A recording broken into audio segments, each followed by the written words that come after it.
Thank you for your presentation. Now let's go to Module 2 of this program.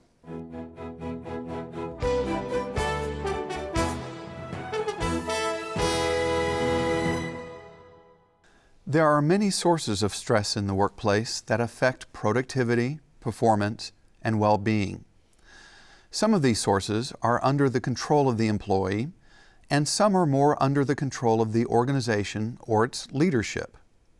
Indeed, job control, or the degree of autonomy that an employee is granted in their job, is itself an important predictor of reduced job stress.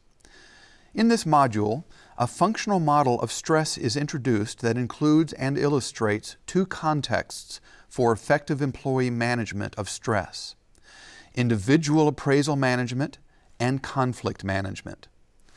There are many models of stress, but one of the most established understands stress as a perceptual phenomenon. In short, if you perceive you are stressed, you are stressed.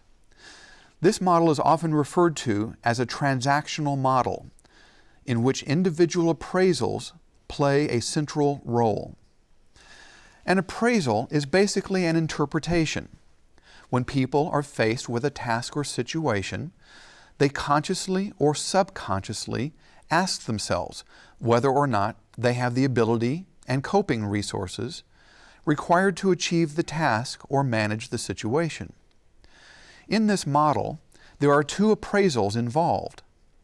A primary appraisal involves the perception that the situation or task represents a threat. Such a threat might be tangible, such as losing one's job or having to engage in a physically hazardous task, or it may be more intangible, such as risking one's reputation, respect, status, face, or relationships. If the situation is appraised as threatening, then a secondary appraisal is likely to be involved, in which the employee attempts to ascertain if they are able to handle or cope with the threat. Some people are highly capable to handle some threats, whereas others are less capable of managing certain threats. The important issue here is that the individual's subjective appraisal. For example, many people are capable of giving a public speech, but if they do not perceive themselves as capable, then they will likely experience stress. In this appraisal model, then, both the perception of threat and the perception of one's ability to manage the threat interact to determine how stressful a situation will be. Some people see no threat where they should see one, and others see situations as threatening that should not be, based only on the individual's actual abilities and the actual threats involved in the situation. Clearly, factors that either first decrease the actual threat implications of the situation or task, or factors that second lead the individual to perceive greater ability to manage the situation competently, tend to reduce stress. Managers can alter the threat implications of tasks through instructions or statements that emphasize that employees will have opportunities to learn, to fail in order to learn, and that there are contingency plans that will minimize any mistakes made. Employees can better manage their appraisals by looking for opportunities to enhance their self-efficacy or their belief in their ability to successfully negotiate the task or situation. Self-efficacy can be bolstered through self-instruction, training, learning by observing, and asking others who have mastered the task, and by certain mental habits of self-reinforcement. Some of these mental habits will be considered later. The appraisal model of stress represents an explanation of how we experience stress at an individual level, whether brought on by too much technological or informational demands, or by simply being presented with challenging situations and tasks. To this point, it sounds as if stress is largely a psychological phenomenon. However, much of the stress in the workplace results from a variety of possible encounters and situations that intrinsically involve interaction and communication with others. Although there are many forms of communication that can elicit stress, including the routine demands of telepressure, connectivity paradox, and lack of job control, one of the more problematic interactional causes of stress are conflict situations. These conflict situations often require that stress be managed not only by one's appraisal of the stress, but also by more competently managing the source of the stress, the conflict itself. Conflict takes many forms. For example, interpersonal conflict is an expressed struggle involving interdependent parties who perceive that the other party is interfering with one's goal achievement.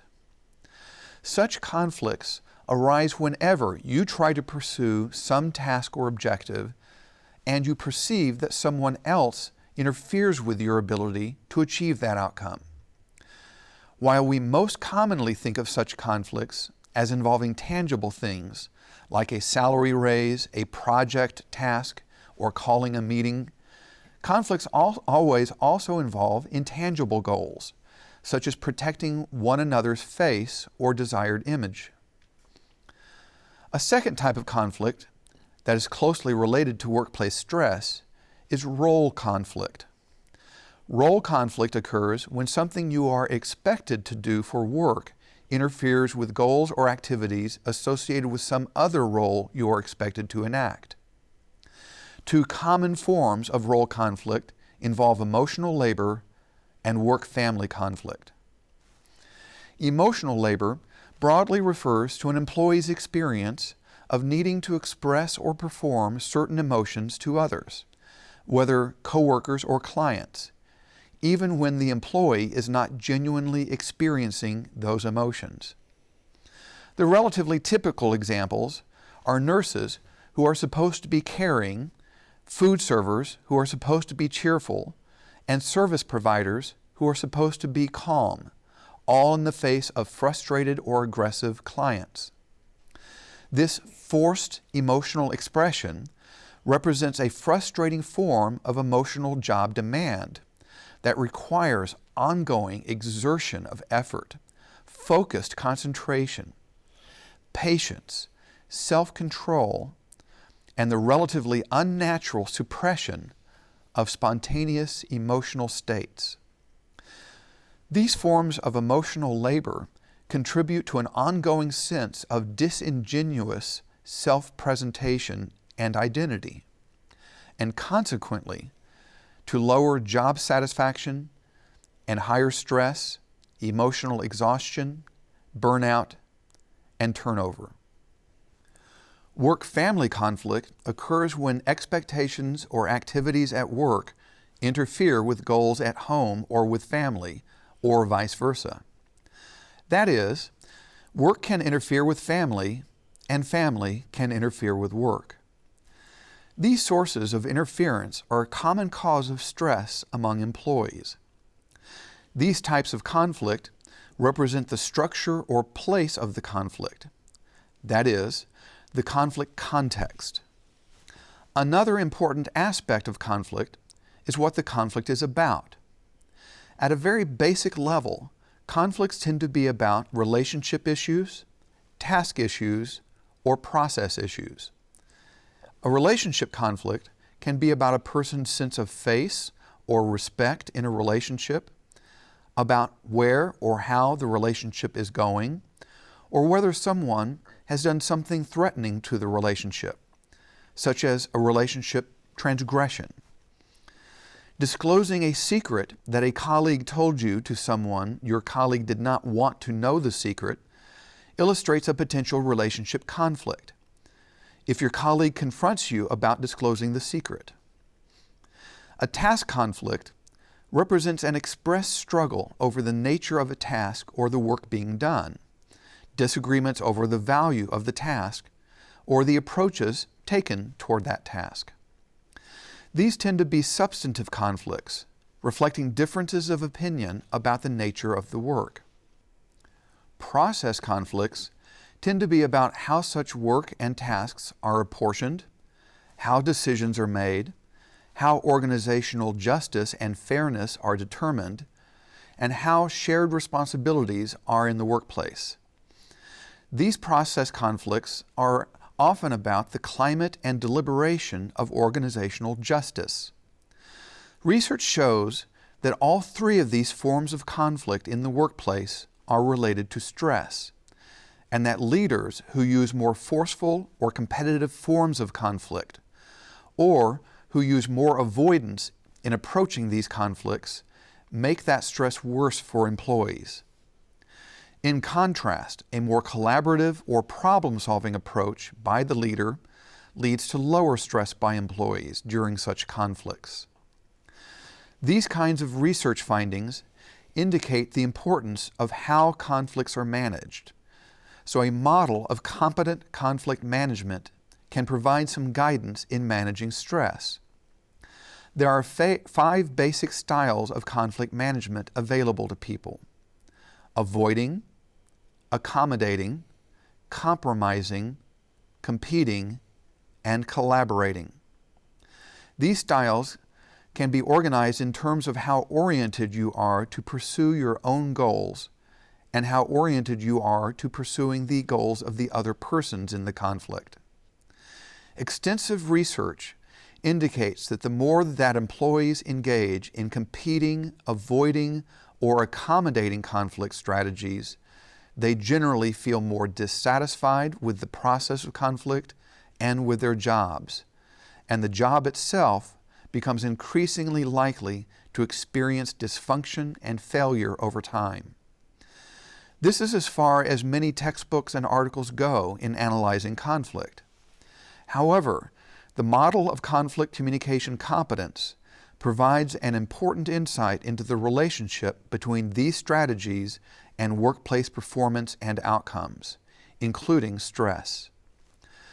The model of conflict communication competence proposes that conflict strategies, the behaviors people enact during conflicts with others, whether bosses, colleagues, or family members, do not directly produce positive or negative outcomes. Instead, whether conflict strategies result in more or less job satisfaction, relationship satisfaction, or productivity depends on how competent the parties involved perceived those strategies to be. In order to understand this completely, it is necessary to further describe the nature of communication competence. As I have explained in other ITC programs, communication competence is the perception that a person's communication is both appropriate and effective. Appropriateness means that the person's behavior was legitimate, it fit the situation, and avoided violating any valued rules.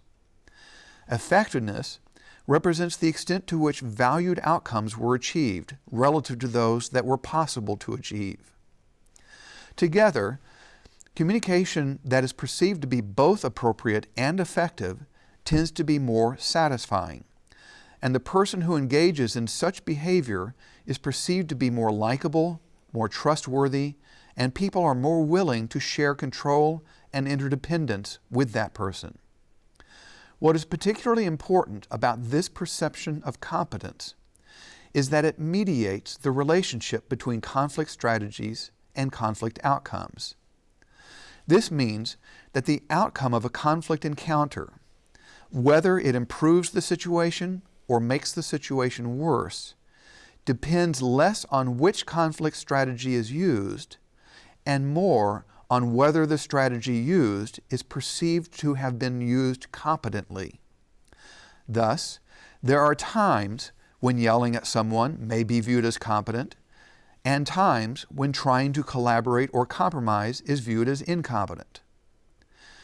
In general, however, engaging in behavior that is more attentive to others, composed or confident, coordinated in its flow and smoothness, and verbally and non-verbally expressive, leads to a higher perception of competence. Assuming that an employee is engaging in the most competent communication he or she is capable of and is still experiencing stress, there are several suggestions for de-stressing. These techniques basically take 5 forms, which overlap and interconnect in their effects and focus. First, physical and physiological techniques generally involve activities that reduce arousal. Biofeedback techniques involve focusing on one's own biological signals of stress and directing conscious attention to those signals, such as heart rate, in a way that reduces arousal levels. Other more overt behavioral approaches involve physical activities that help release stress. For example, more organizations are experimenting with institutionalized yoga classes for their employees.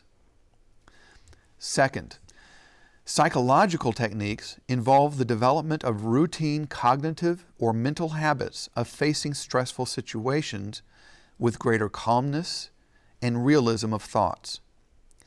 These mental practices often involve imagining stress-causing scenarios, focusing on how the body reacts and calming any physiological signals of stress, and then imagining the next level of stressful situation. Such cognitive restructuring begins to teach the body not to react with stress, so that appraisals will not perceive threat in those scenarios when they are faced in the real world.